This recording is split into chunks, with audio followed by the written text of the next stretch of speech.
today I will be making a wig. This is highly requested and I haven't been here on a minute, so I'm pretty excited. So I'm showing you all the tools that you will be needing. The first thing I will be doing is pushing all of the hair back on this lace closure, and this is a HD lace, so it's very useful. I am using this hot comb and kind of using this towel. I've been seeing this a lot on TikTok, and I know that ALIEXPRESS does this, so shout out to him. Next I will be taking my tweezers, just showing you all how the tweezers look, and then you will start plucking. You're gonna make sure you section off the parts that you want to be plucked. I have like a very far hairline, so I will be moving the front section and plucking from behind. Ladies, you want to make sure that you are not plucking in the same spot. Move your hands, okay? It is important that you do that because you don't want to over pluck your closure or your front.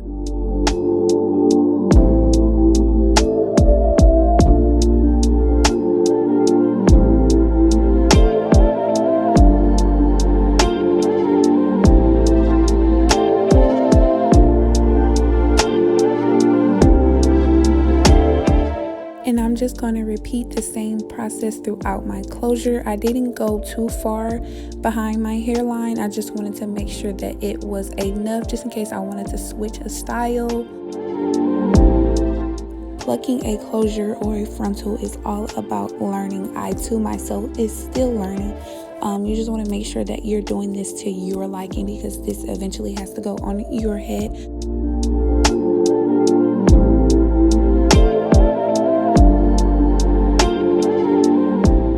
And using this white towel method, it allows you to see where you're plucking instead of using it on a mannequin head. That's why I kind of like it this way. I know and I saw ALIEXPRESS do this, so this is why I started to, because it's really easy for you to use it this way instead of using the mannequin head, because 9 times out of 10 you really can't see that you're over plucking, but with the white towel you can definitely see all the plucking and any mistakes that you have made.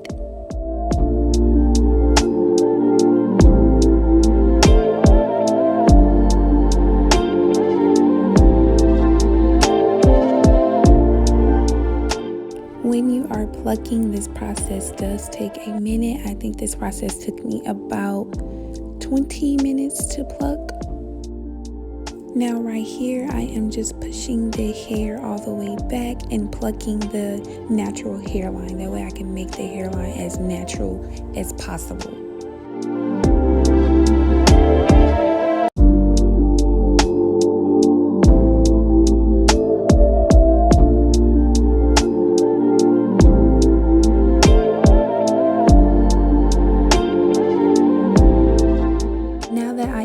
Plucking the closure, I will start sewing in the bundles. Here is the mesh dome cap that I'm using. It's from my local beauty supply store. This was only $2.99. So I'm going to place that onto the cap. Now this trick that I do, it literally allows me to place my tracks in a way that it needs to be, there's my niece, that it needs to be placed on my head. If you want a separate video on how I did that one, just comment below and let me know.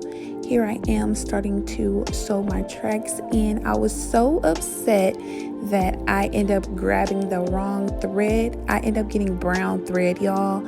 I usually use a black thread. I mean, everyone uses black thread, but all I had was the brown one. So this is what I am currently using. When you are sewing tracks onto a wig, you want to make sure you're taking your time. You don't want to rush the process, because if you rush it, it will not come out the way you want it to. So I definitely took my time with this. I didn't show you all in the beginning clip, but I did end up cutting my wealth of the tracks when I got a little bit to the front. When I'm in the back, I usually double them up just so that in the back it can feel much thicker than it is at the top. A lot of hairstylists and a lot of people that make wigs will understand.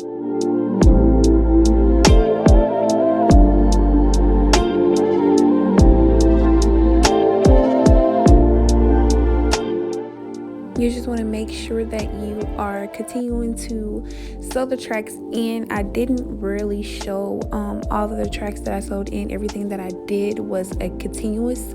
So for my first track, the second track, I had 3 bundles of 24 inches and my closure was a 20 inch. So I really didn't have to match up my bundles for this wig.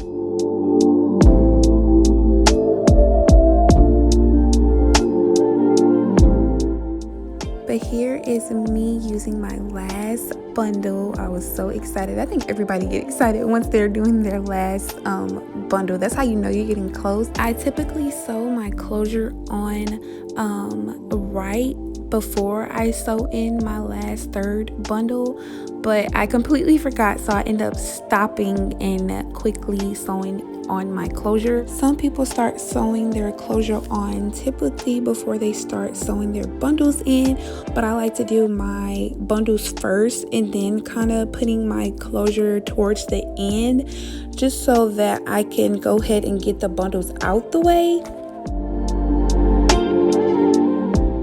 So here is the final look of this. I am now at the top.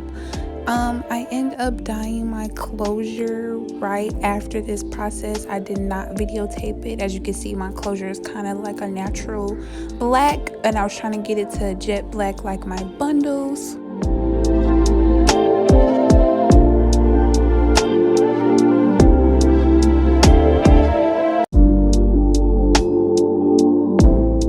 Now that I am done sewing in all my bundles and my closure, I went on to just play around with the hair a little bit. I like that I sewed my tracks going upwards. That way if the wind blows, you will not see anything.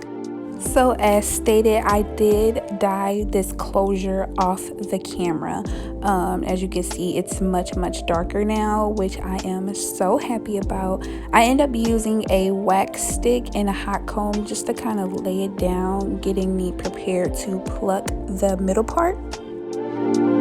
So recently I have started to take my tweezers and kind of parting it to make a straight line, and then pulling any of the excess hair. I find this so much easier, and it makes my natural parts on my wig look very clean and as natural as possible. So I decided to put highlights in this wig. I went on to use bleach powder and a 40 developer for this.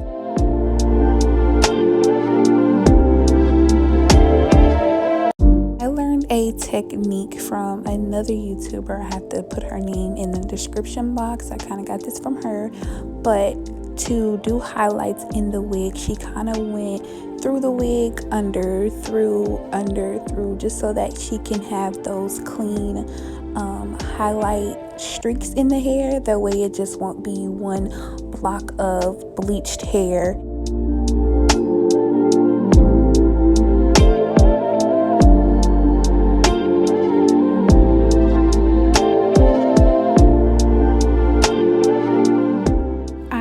Repeating this process throughout the entire wig from the front to the back.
As you can see, the bleach started to take very quickly, end up washing the wig just so I can see the color, but I end up going back to wash it again and using my purple shampoo just to calm the color down. And here I am blow drying it now.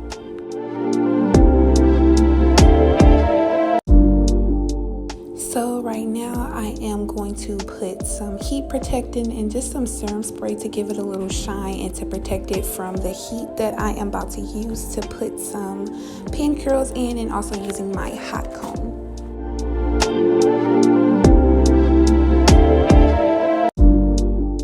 Now that I am done hot combing the hair back, this is my favorite part. I started to put the pin curls in.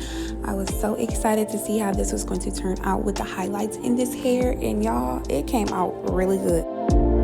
When putting curls or even pin curls in your hair, you want to make sure that you are curling away from the face.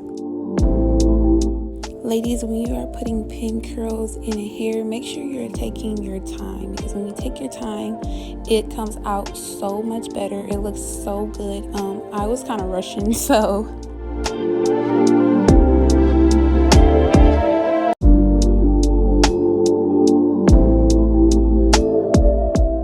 and here are the pin curls now, giving the whole Marilyn Monroe effect. I let that sit for about 10-15 minutes, and then I started to take it out after I sprayed some holding spray with it.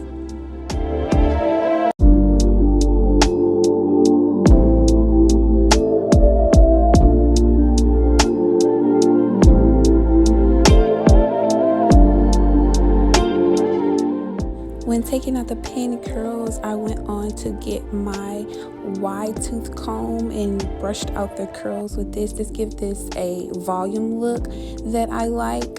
And when you're taking the curls out, have fun with it. It doesn't have to be perfect because they're curls.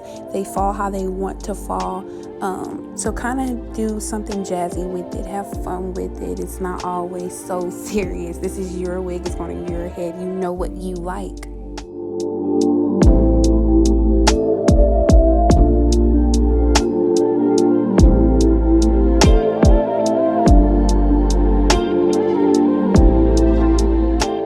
So I finished styling it and doing my edges off camera, but this is how the wig came out. You guys, I was so happy on how this wig came out. This is my first time actually doing highlights, so for it to come out so beautiful like this, I was so excited. If you enjoyed this video, please give it a thumbs up, like, comment, and subscribe to my channel. That way you can be notified every time I post a video. And remember, ladies, have fun, be blessed, and I will see you all later. Bye.